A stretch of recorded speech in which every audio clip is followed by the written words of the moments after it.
Perkenalkan, nama saya Oransia Pascarika dan kali ini saya akan maju ke presentasi dengan menjelaskan unsur pokok dalam etika. Etika melibatkan perilaku dan sistem nilai etis yang dipunyai oleh setiap individu dan atau kolektif masyarakat. Unsur-unsur etika terdiri dari apa saja sih? Pertama, unsur etika terdiri dari kebebasan. Etika bersifat rasional, oleh karena itu, etika selalu mengadakan kebebasan, dan kebebasan sendiri berarti dan kebebasan dibedakan menjadi dua bentuk, yaitu pertama adalah kebebasan sosial politik, dan yang kedua adalah kebebasan individu. Kebebasan sosial politik ini yang dimaksud adalah kebebasan suatu bangsa atau masyarakat. Contohnya adalah suatu kemerdekaan suatu bangsa yang dulunya dijajah, seperti Indonesia. Perkembangan dari monarki ke demokrasi merupakan sebuah keharusan etis. Secara etis, tidak bisa dibenarkan jika kedaulatan dan kebebasan rakyat dicabut atau dikembalikan oleh penguasa lama atau para diktator. Jadi penjajahan tersebut dalam secara etis penjajahan itu tidak diperbolehkan atau tidak dibenarkan. Oleh karena itu kemerdekaan merupakan suatu kebebasan sosial politik atau kebebasan suatu bangsa atau rakyat. Dan kebebasan sosial politik sendiri berkaitan dengan etika politik. Dan selanjutnya adalah kebebasan individu. Kebebasan individu yang dimaksud adalah kebebasan manusia atau perorangan. Contohnya, terkadang kebebasan diartikan dengan kesewenang-wenangan, di mana bebas bisa dimaksud adalah berbuat sesuka hati. Dalam maksud ini sesuka hati seperti pergaulan bebas,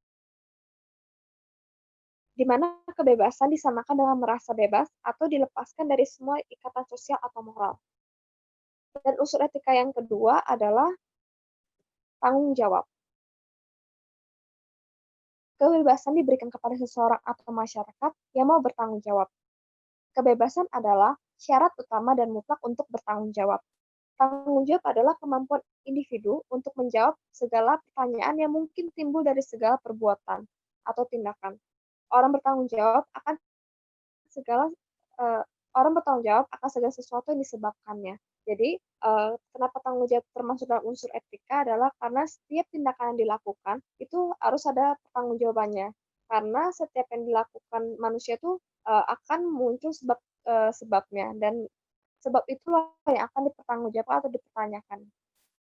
Dan unsur etika yang ketiga adalah hati nurani. Hati nurani berhubungan dengan kesadaran. Dan kesadaran sendiri berarti adalah kesadaran sendiri dalam diartikan adalah bagaimana kita mengenal diri kita sendiri atau merefleksikan diri kita sendiri. Dan hati nurani sendiri berarti penghayatan nilai baik dan buruknya akan situasi atau akan sesuatu. Hati nurani akan memerintahkan kita untuk memerintahkan atau melarang kita berbuat atau melakukan tindakan sesuatu. Contohnya, pada saat kita mau berperilaku baik atau berperilaku jahat, hati nurani akan menggerakkan kita untuk berperilaku baik dan akan melarang kita berperilaku jahat. Dan hati nurani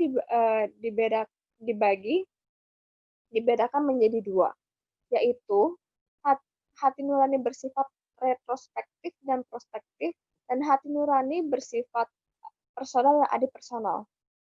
Hati nurani bersifat retrospektif dan prospektif. Pertama, hati nurani bersifat retrospektif adalah hati nurani retrospektif itu memberikan penilaian tentang perbuatan-perbuatan kita di masa lampau. Dan hati nurani retrospektif ini di mana akan merasa bangga akan tindakan kita yang baik dan akan merasa menyesal atau menyalahkan atas tindakan kita yang salah. Contohnya, pada saat tindakan saya sebelumnya, seperti kalau saya tadi sebelum ini saya melakukan mencuci piring atau membersihkan rumah, nah tindakan tersebut hati nurani saya akan mengatakan perbuatan saya baik karena saya membantu mama saya membersihkan rumah. Tapi kalau andaikan tindakan saya tadi saya tidak lihat piring kotor saya tidak cuci, rumah kotor tidak saya sapu, berarti hati nurani saya kan memberikan penilaian kalau saya tuh bertindak jahat karena saya tidak, membantu mama saya memberes-beres rumah.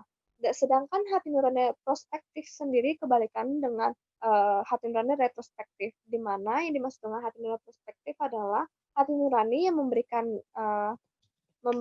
nilai akan tindakan kita selanjutnya, atau tindakan kita akan kita lakukan ke depannya. Hati nurani ini yang mengajak kita melakukan perbuatan baik dan melarang kita perbuatan jahat. Contohnya, pada saat, saya bertindak ingin melakukan kejahatan dan hati nurani ini akan saya kayak contohnya seperti contoh dari hati nurani perspektif di mana saya menilai, tindakan saya ke depannya, saya berencana andaikan saya punya rencana untuk janjian dengan teman saya, dan saya punya pemikiran, saya ingin membatalkan janji tersebut. Nah, di sini hati nurani saya kan, melarang saya untuk membatalkan janji tersebut, karena itu merupakan tindakan yang salah, karena mungkin saja yang teman saya sudah buat janji itu, sema bisa bisa kecewa bila saya membatalkan janji tersebut. Dan selanjutnya adalah hati nurani bersifat personal dan adipersonal. Hati nurani bersifat personal, artinya adalah selalu berkaitan erat dengan bersangkutan, di mana hati nurani diwarnai dengan kepribadian kita. Hati nurani juga berkembang bersamaan dengan perkembangan kepribadian kita. Jadi, hati nurani kita tuh bertumbuh bersama dengan kepribadian kita. Kalau kepribadian kita, memiliki kepribadian yang baik, hati nurani kita juga akan, berkembang dengan mengarah yang ke baik. Bila kita punya kepribadian yang buruk, hati nurani kita juga akan berkembang ke arah yang buruk. Dan hati nurani adipersonal berkaitan dengan agama atau, suara hati kita tuh dikaitkan dengan suara suara Tuhan. Pada saat Tuhan, eee, kita mengisyaratkan suara hati tersebut merupakan suara yang Tuhan berikan kepada kita. Contohnya pada saat kita berdoa atau ingin melakukan sesuatu, tiba-tiba ada hati nurani kita mengatakan kita harus berbuat baik.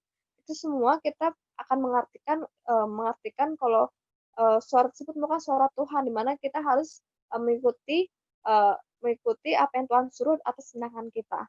Jadi setiap keputusan, setiap tindakan kita tuh semua, kita lakukan, di hadapan Tuhan. Dan, unsur etika yang selanjutnya adalah yang terakhir adalah tentang prinsip-prinsip moral dasar. Etika selalu memuat unsur hakiki bagi seluruh program tindakan moral. Dan dalam,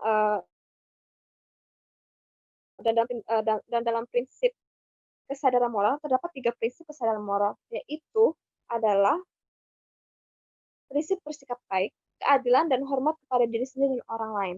Prinsip keadilan dan hormat pada diri sendiri dan orang lain merupakan syarat pelaksanaan sikap baik. Sedangkan prinsip sikap baik menjadi dasar mengapa seseorang bersikap adil dan hormat. Demikian penjelasan mengenai unsur pokok dalam etika, dan selanjutnya presentasi akan dilanjutkan oleh Renaldi akan menjelaskan tentang beberapa isme dalam etika.